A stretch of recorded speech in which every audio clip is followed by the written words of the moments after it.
ఒక్కసారి కొమ్మూరి గోల్డ్ కి కాల్ చేయండి. తాకట్లో ఉన్న మీ బంగారాన్ని విడిపించి మార్కెట్ ప్రైస్ కి వాళ్ళు కొనుక్కుని మిగతా డబ్బులు మీకు ఇచ్చేస్తారు. నమస్తే గురుగారు. నమస్తే అమ్మా.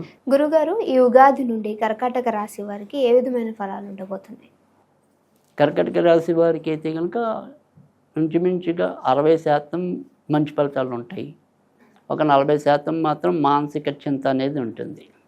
సో ఈ లాభం పెరిగిన చోట మరింత లాభం పెరగడానికి, మానసిక చింత అనేది ఏదైతే చెప్తున్నామో దాన్ని తగ్గించుకోవడానికి వీళ్ళకి పగడం పెట్టుకున్నట్టయితే కనుక ఈ సంవత్సరం మంచి మరింత పెరగటం అనేది ఉంటుంది. సో ఈ మానసిక చింత అనేది అసలు ఎలా వస్తుంది? ఈ సంవత్సరం పరాభవన సంవత్సరంలో ఈ కర్కాటక రాశి వాళ్ళకి ఎందుకు వస్తుంది మానసిక చింత? ఎందుకని వస్తుంది అంటే కనుక ఉద్యోగాల్లో బాగా సతాయింపు ఎక్కువైపోతుంది. సో మనం ఎంత కష్టపడుతున్నా కూడా దానికి తగినంత గుర్తింపు రాలేకపోవటం. సరే మనమే చేస్తున్నాం కదా అని చెప్పి చేసిన వాళ్ళ మీద ఎక్కడైనా సరే ఇంకా ఎక్కువ పని చేయించడం అనేది మామూలు యాజమాన్యాలు. సో అందుకని వీళ్ళకి ఏంటంటే విశ్రాంతి లేని జీవితం ఎక్కువైపోతుంది. సో దానివల్ల ఏమవుతుంది, ఆ యొక్క విసుగు కోపం అన్నంతా కూడా ఇంట్లో ప్రదర్శించడానికి అవకాశం ఉంటుంది. సో దానివల్ల ఇంట్లో వాళ్ళతో వీళ్ళకి ఏదో రకమైన వైరుధ్యాలు రావడానికి ఉంటుంది. దానివల్ల అయ్యో నేను అమ్మని అనేసానే, లేదా నాన్న అనేసానే, నా భర్తను విసుకున్నాను, లేదా నా భార్యను విసుకున్నానే అంటే మనకుండే ఈ విసుగుదలని ఎవరో ఒకళ్ళ మీద మనం చూపిస్తున్నాం ఆ కోపాన్ని. సో దానివల్ల ఏమవుతుంది, అనేసామే అనే మానసిక చింత, అయ్యో నేను అనకుండా ఉండాల్సిందే, నేను నోరు జారానే అని. సో ఆ రకమైన మానసిక చింత అనేది పెరగటం అనేది ఒకటి.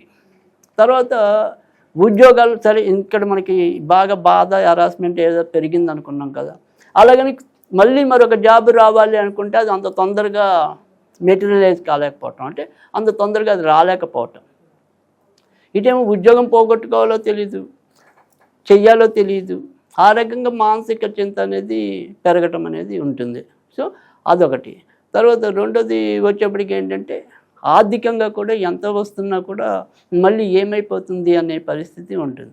అయితే ఈ సంవత్సరం వీళ్ళకుండే మంచిలో ఏంటంటే ఏదైనా సరే స్థిరాస్తులు అభివృద్ధి చేసుకోవడానికి, అంటే కొత్తవి ఏదైనా సరే ఇల్లులు కానీ భూములు కానీ అలా కొనాలి అనుకుంటే కనుక సాధ్యం అవుతుంది.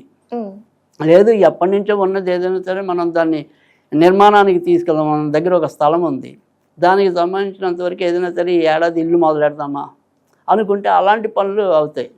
సో ముఖ్యంగా ఏప్రిల్ నుంచి జూన్ మధ్య ఏదైనా సరే శుభకార్యాల్లో పాల్గొనటం, తర్వాత ఇంట్లో కూడా శుభకార్యాలకి సంబంధించిన ప్రస్తావనలు రావటం, తర్వాత కొత్త వస్తువులు కొనుగోలు చేయటం, ఇలాంటివన్నీ కూడా జరగడానికి ఏప్రిల్ నుంచి జూన్ మధ్య ఎక్కువగా కనపడటం అనేది జరుగుతుంది.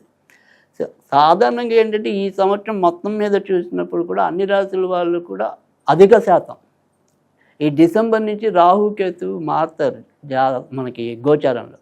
అక్కడి నుంచే మరింత వ్యతిరేక ఫలితాలు, బాగున్న వాళ్ళకి బాగా మంచి ఫలితాలు సాధారణంగా డిసెంబర్ నుంచే ఉంటాయి. సో అందుకని డిసెంబర్ దాకా మాత్రం ఎప్పుడు ఎవరికి ఎలాంటి ఇబ్బంది ఉన్నా కూడా మొత్తానికైతే వాటిని అధిగమించి ఎంతో కొంత ముందుకు రావటం అనేది అయితే ఉంటుంది. సో మనం కన్సిడర్ చేయాల్సిందంటే మనం ఏదైనా సరే ఎక్కువ మాట్లాడాల్సి వస్తే డిసెంబర్ తర్వాత నుంచే ఎక్కువగా, ఆ డిసెంబర్ నుంచి మళ్ళీ వచ్చే ఏప్రిల్ ఉగాది వరకు కూడా కొంత ఇబ్బందులు అధికంగా ఫేస్ చేయటం అనేది ఉంటుంది. ఓకే. సో మరి వీళ్ళు ఏ విధమైనటువంటి సమయంలో ధరించాలి అంటారు? రైట్. పగడం అనేది ఎప్పుడు కూడా అంటే దాన్ని మనం ఉంగరం వేలుకి పెట్టుకోవచ్చు, చూపుడు వేలుకి కూడా పెట్టుకోవచ్చు. అలాగే దీన్ని వెండిలో అయినా పెట్టుకోవచ్చు, బంగారంలో అయినా కూడా పెట్టుకోవచ్చు. అయితే దీన్ని మనం ఎప్పుడైనా సరే అంటే ప్రతి ఒక్కరికి మనం చెప్తూనే ఉన్నాం, కేవలం వేల రూపంలోనే కాదు లాకెట్ రూపంలో కూడా పెట్టుకోవచ్చు. అయితే దీన్ని మొదట మాత్రం మనం సుబ్రహ్మణ్య స్వామికి పూజ చేసి పెట్టుకోవాలి. అప్పుడు మరింత కాస్మెటిక్ ఎనర్జీ పెరగటం అనేది ఉంటుంది. అలాగే మంగళవారం నాడు పెట్టుకోవాలి దీన్ని, ఉదయం 6 to 7 లోపు. ఆ రకంగా తీసుకుంటే మంచి ఫలితాలు ఉంటాయి. ఓకే గురుగారు, మంచి ఆస్ట్రాలజీ విషయాలు చెప్పారు.